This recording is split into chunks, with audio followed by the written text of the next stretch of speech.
just what was it like to sit? Well, what was it like to sit and watch that? TV did catch a grimace of yours at one point. Just kind of what's going through your mind as you're watching the season and you not being able to do anything about it. It's tough, man. Like that's a first for me. Yeah, obviously every season ends in some way, shape, or form. You know, we've had 4 years where it's ended great for us, and you know the times you leave it all out on the floor and give whatever you have to try to either make the playoffs or keep your season alive or whatever it is, and sit on the sidelines. It's weird. You wish you were out there to be able to do something about it. But it just wasn't in the cards this year. And we gave a great effort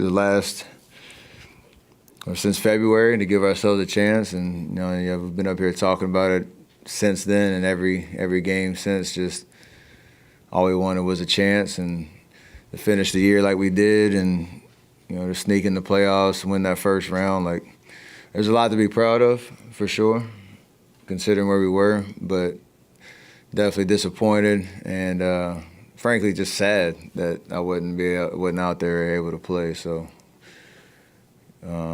we have hopefully a bright future in terms of coming back next year and trying again. Steph, in the interest of off-season torture and what could have been, how close would you say you were to playing? Everything was kind of aligned for Game 6. I had some testing to do, and who knows how that would have went because I hadn't gone live since Game 1. And first time dealing with this injury, I was pretty optimistic, but there were a couple more check points to get through. But it's a great what if. What's your summer look like? As far as how restful do you want it to be? We got 4 months. I don't have any Olympics, and it's gonna be just about rebuilding. One, getting rest, like you said, getting away from the game for a little bit, and then rebuilding everything for another great run. So I'm gonna take full advantage of the off season, knowing I've been playing a lot of basketball for the last year, and a lot left in the tank to prepare for. So I'm excited about it. Do you view this as like a 2-year window? I mean, you have 2 years left on your contract. Is that how you're viewing it? Yes, but also I'm just looking forward to next year. Like, as this league reminds you, you see teams that are still alive, you see the injuries that have happened, unfortunately, and nothing is, guaranteed in terms of you being competitive or being a contender. So, yeah, our contracts are all me, Draymond, Steve, Jimmy, all 2 years, and we want this ride to last as long as possible, but it's just about, what does this team need for next year? Answering those questions over the summer, everybody preparing themselves individually to get through, another 82-game season, hopefully with a little bit more of a little comfort room down the stretch where we don't have to have a 2-month gauntlet just to make the playoffs. So that's all we're really focused on right now. And I'm excited about it because there's clarity, although there are a lot of decisions that need to be made over the summer. Steph, you've said a couple of times during this postseason, if you told me in January, we'd take it, of where you are. Does knowing where you were when it felt kind of hopeless and a little bit lost, does that ease the feeling of this kind of gut punch? Not right now, no, but it'll give us optimism coming into next year. September rolls around, and there's 29 teams that ended their year disappointed in some way, shape, or form, who are excited about making a charge like we want to be as confident as possible coming into next year. And I think that window where we're 20, whatever our record was down the stretch, that meant something. That was real. When I got hurt in Game 1, obviously that changed a lot, but we have a lot to be, again, proud of and a lot to build off of for next year. So we got to maintain that optimism.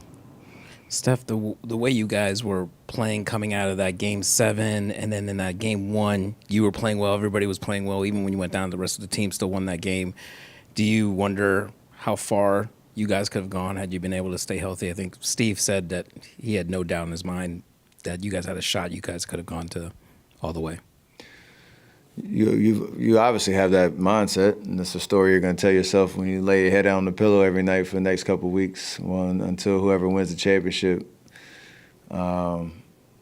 Because that's the belief that we did have. But again, this league is hard to win. You have to have things go your way.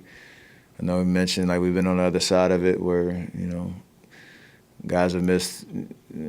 For whatever reason, teams that we played against, and that's part of winning at the highest level. You have to have health, you have to have good fortune, you have to have ball bounce your way down the stretch in certain games. Like, that's why people watch every night, because it's unpredictable, and it's why there's such highs and lows emotionally, because of how fragile winning really is. So, yeah, disappointed for sure. Will imagine and believe that we could have won everything, had we been healthy, but you move on. Steph, you guys' ages are obviously a talking point, but what makes you most confident in you, Draymond, and Jimmy being the right core for this team moving forward? I think just you look at the sample size of the last 2 months, and even the Houston series. When we had our mind focused on a goal, like we had enough to accomplish it and get to a point where we were playing pretty high level basketball. Does that mean we can win a championship? We hope so. And that's really all you want is a fighter's chance. Like, you look at the league right now. I know there's a lot of youth taking over, but you were one of the last 8 teams, that realistically had a shot. And if you can run that back, make some tweaks that can help our overall, roster.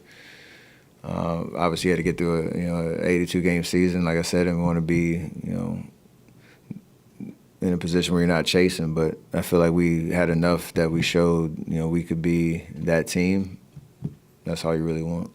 You mentioned the tweaks. What do you think this roster needs? I don't know. I'll think about that over the summer. It's still fresh. I know that's the best question you get asked right after the season. And it's also, tricky because I love every guy in that locker room. I love the commitment to our mission. I love the vibe, the energy, the chemistry, the camaraderie.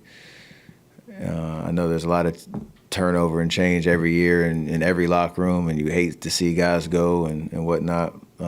But every team has to get better, and they have to address that. And I think from Joe to Mike, Steve, our veteran leaders, like we'll all have those conversations and try to answer those questions the best that we all can, and hopefully make moves that make our team better.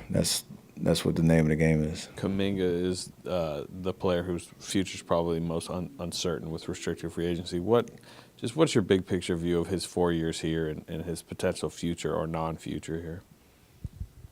I think he's grown a lot. He's been dealt a very tough hand, to be honest. Like, came in when we started 18 and whatever, 2 that year, and he had some moments, but getting in the playoffs didn't really have an opportunity, and we win a championship, and then you run it back, and he's handled his business in terms of just getting better and just trying to focus on what it means to become a better version of himself in the way that he plays, and the fact that he's had playing time in Hatton and been in rotation in Hatton, like that's tough for any player, let alone a young guy who's trying to figure it out in the league. So I commend him on just staying ready, seeing what he did the last couple of games. That's not easy to do, to not know if your button's gonna be called or your number's gonna be called, and then go out there and perform. So I'm proud of the way that he's handled it. I hope the future is bright for him, whether it's here, whether it's wherever, and knowing that he's a guy in this league that can continue to climb that ladder on his own pace. So I think he's gone through a lot that most people haven't in 4 years, and seen a lot. So hopefully he's better because of it. It's the version of the off-season question. I'll try to ask it a little more general. But like last off-season, a ton of stuff happened, and you guys went big game hunting. We know Paul George, Markkanen, you lose Clay. How different do you feel going into this? I mean, do you feel like you could be big game hunting, or is it not as necessary given what you did, getting Jimmy going 24 and 8, well, all those things? Is it a marked difference from, say, last offseason going into this one? Yeah, like I said, there's a little bit more clarity on what we have. Jimmy being, a big part of that. There are obviously guys in this league, if for whatever reason come available, every team's gonna call. It's just how it works, whether stuff happens or not.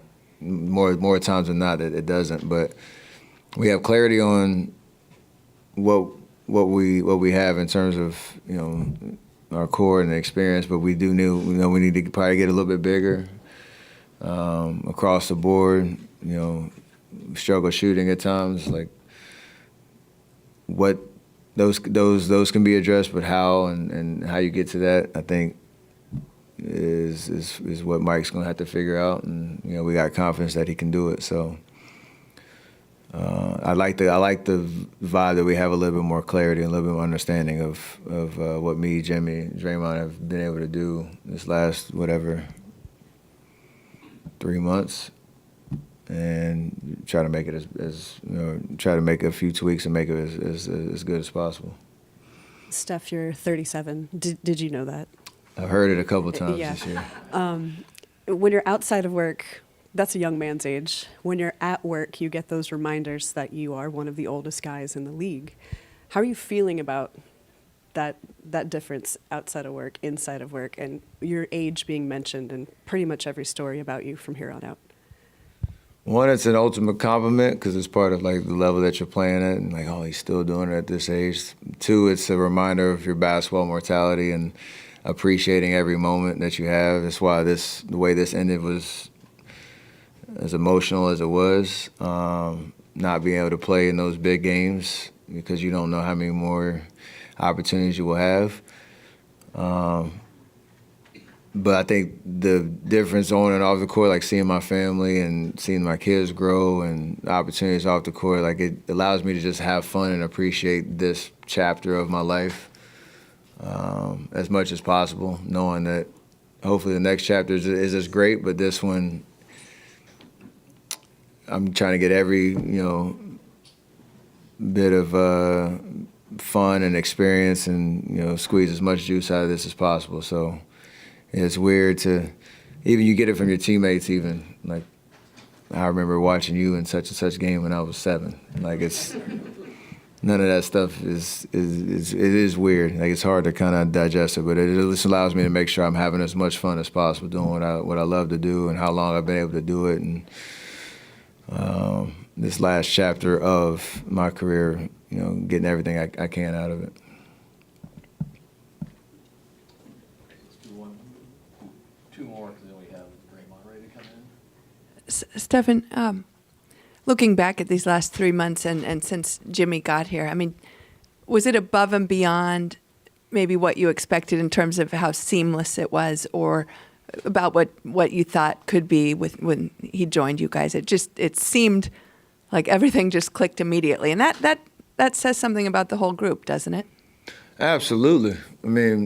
There's a lot of chatter of whether that was the right trade or not when it happened, and we all know when we were in Utah and the trade went down, we were emotional in that period because we saw 3 of our guys who we love, Wiggs, being a part of our championship run, having to go. But from the first game in Chicago to last night, it was a seamless fit. Me and him complimented each other so well. He gave us so much belief that we could, beat anybody any given night and make a legitimate run at climbing up the standings. And even having some playoff, experience to look forward to. So I think it was a success. And now you have to build off of that with a full season, hopefully, in front of us. So I'm excited about it. Steph, to feed off some of those off-season plans, another basketball team is here tomorrow night, the Valkyries. Do you have a plan to be an ambassador, to be there, to kind of be involved with that team this offseason? I'm going to be a fan. Yeah, I'm going to be here as many games as possible. It's great for the entire Bay, the inaugural season. I know the atmosphere is pretty cool when they had the preseason game here. So I'm excited to watch them play and wish them nothing but success. And, it's going to be really cool to be here opening night when they get to kind of plant their flag with what Valkyrie basketball means around here. So I'm pretty excited to watch it.